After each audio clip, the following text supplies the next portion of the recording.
Em meio às pressões externas e internas, o ditador da Venezuela, Nicolás Maduro, assumiu seu terceiro mandato à frente do país. Mandato válido até o dia 10 de janeiro de 2031. Já são 12 anos de Maduro no poder, podendo chegar a pelo menos 18 anos. Mas se bem que dá menos, né? Se você pegar o Alexandre de Moraes até ele fazer 75, ele vai ficar mais no poder do que o Maduro. Mas vamos lá. No discurso de posse que aconteceu há 1 hora, Maduro disse que ninguém impõe um presidente à Venezuela. Cerca de 2.000 convidados internacionais, entre representantes de governos, movimentos sociais e culturais, acompanharam a cerimônia. O governo Lula foi representado pela embaixadora do Brasil na Venezuela, Glivânia Oliveira. Além dela, integrantes do PT, Partido das Trevas, e militantes do MST também estiveram no evento. Ontem, durante manifestação da oposição na Venezuela, Maria Corina Machado foi aparentemente sequestrada pelas forças de segurança de Maduro e solta horas depois. Por conta disso, o Brasil chegou a reavaliar a embaixadora na posse, mas preferiu evitar a fadiga e manteve a presença. Aliás, segundo informações da BBC, dados do governo federal do Brasil mostram que o Brasil exportou 20.000 frascos de spray de pimenta à Venezuela nas vésperas das eleições presidenciais de julho do ano passado. O produto é usado por forças de segurança para conter protestos. A venda chama atenção porque teve o aval do Ministério da Defesa do governo Lula e do Exército Brasileiro. Mas o governo Lula disse que a exportação aconteceu, claro, dentro das normas vigentes. E antes de passarmos ao debate, Alemão, nós temos aí o Roderick, ele está conosco.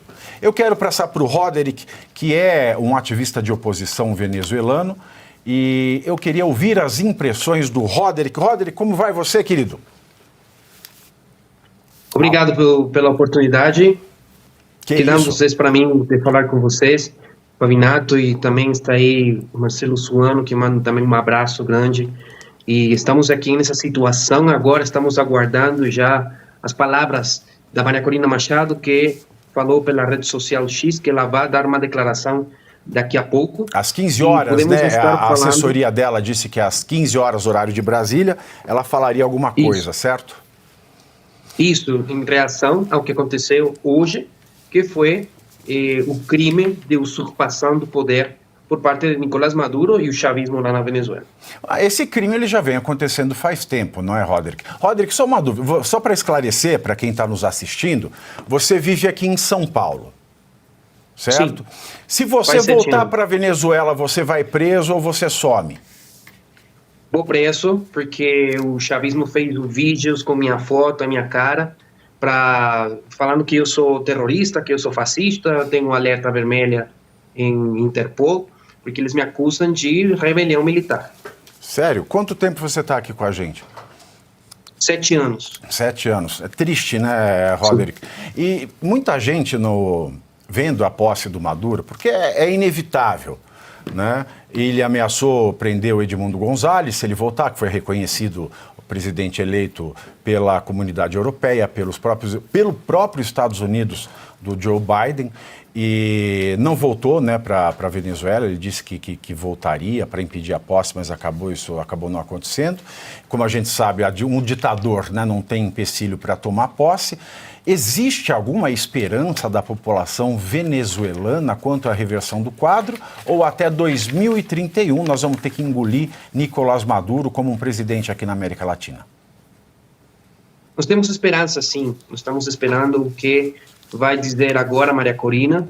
Ontem tentaram sequestrar ela depois dela sair daquela manifestação. A equipe de segurança conseguiu resgatá-la daquela situação. Ela foi na clandestinidade e agora vai ser a primeira vez que ela parará para todo mundo, os venezuelanos, mas também para o mundo inteiro. É importante saber que agora, nesse momento, o Edmundo González Urrutia está em República Dominicana, acompanhado de vários ex-presidentes do Grupo Ideia, que querem acompanhá-lo para tomar posse do novo governo venezuelano, pelo qual foi eleito com mais de 7 milhões de votos, né? Então, nós estamos esperando ver aquilo que vai acontecer agora, porque existem várias iniciativas, não somente públicas dentro da Força Armada, dentro dos corpos policiais, que têm descontento, não estão mais à vontade com essa ditadura, porque estão passando mal também, e também existem iniciativas privadas que já estão falando que vão fazer alguma coisa no momento em que o Maduro assuma de forma irregular o poder. Então, nós temos esperança, sim, os venezuelanos, de que nas próximas horas acontecerá alguma questão na qual nós continuaremos lutando até sair dessa tirania. Agora, mais uma pergunta, Roder. Você vive no Brasil, né? A gente teve uma troca no comando do país em 1º de janeiro de 2023, muito embora o comando seja exercido aqui pelo STF, pelo ministro Alexandre de Moraes, mais notadamente. Você não... você já recebeu algum tipo de ameaça, algum conselho, alguma orientação para deixar de fazer o seu ativismo contra o Nicolás Maduro, já que ele tem uma relação muito boa com o governo federal que controla a Polícia Federal brasileira? Não, até o momento não recebi nenhuma ameaça, eu me sinto seguro aqui no Brasil, até porque estou fazendo um trabalho ajudando o Padre Kermo, que é o Foro do Brasil, que é uma iniciativa muito importante aqui, que eu comecei com isso a ver como é que é a política brasileira, mas sobretudo ver o compromisso dos brasileiros lutando pela defesa do seu país e da sua liberdade. Então, se alguma coisa acontecer, eu sei que eu não estou sozinho, tem muitos brasileiros que acompanham também a situação do que está acontecendo na Venezuela, por uma razão muito simples, é que se cai a tirania na Venezuela, isso também vai beneficiar muito o Brasil, porque vai significar a queda de uns pilares importantes do Foro de São Paulo, que não tenho que explicar para vocês a desgraça que significa para a realidade brasileira.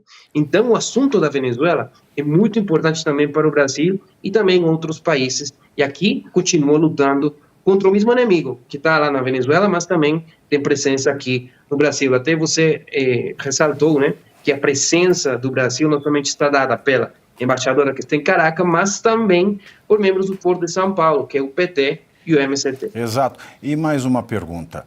A gente sabe que o venezuelano que mora fora da Venezuela tem direito de votar nas eleições, nas embaixadas, nos consulados. Você conseguiu votar? Mais de 7 milhões de venezuelanos nos foi proibido o direito de exercer o voto.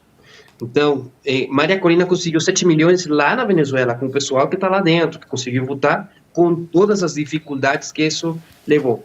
Mas nós que estamos fora, nos foi impedido o direito de votar. Em alguns países, pela pressão da comunidade venezuelana, em alguns países, como por exemplo a Argentina, conseguiram abrir as mesas de votação. Mas da parte do número de pessoas que estão em aquela região, por exemplo, que falo da Argentina porque aconteceu, o porcentagem foi bem pequeno.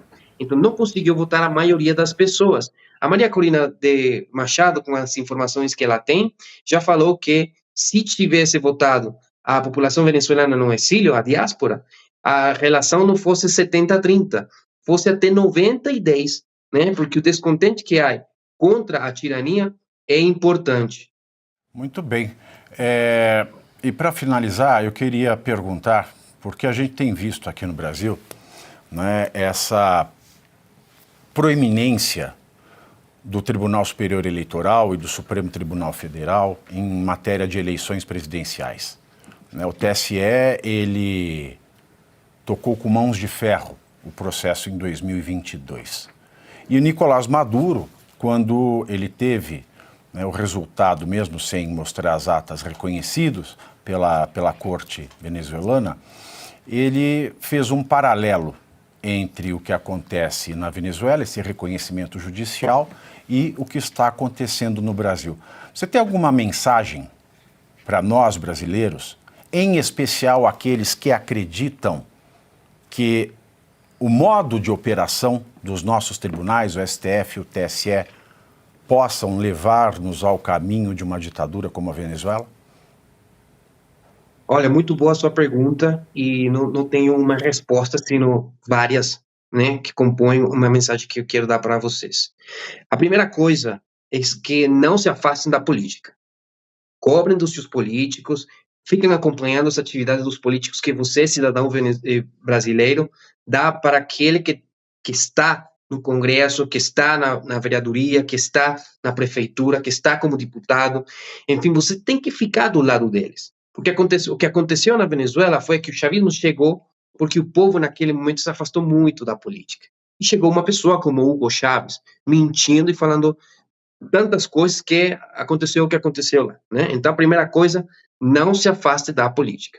A segunda coisa é, com os deputados que vocês têm, com os seus representantes, pressionem bastante para conseguir o voto impresso, para vocês conseguirem alguma coisa que se existe lá, e por isso nós conseguimos comprovar a vitória de Edmundo Gonçalves como presidente. A contagem pública dos votos. Vocês têm direito de saber, né? Quando você tem voto, coloca numa urna com um papel e depois contá-los. Isso faz parte do sufrágio. Esse é um direito que vocês têm, e vocês têm que lutar muito por isso, para não se deixar enganar pelos interessados detrás do sistema, enquanto os resultados eleitorais que eles têm e que eles querem. E a terceira coisa que eu quero falar para vocês é se preparem para 2026. Se preparem para 2026 porque vocês têm que sair a votar.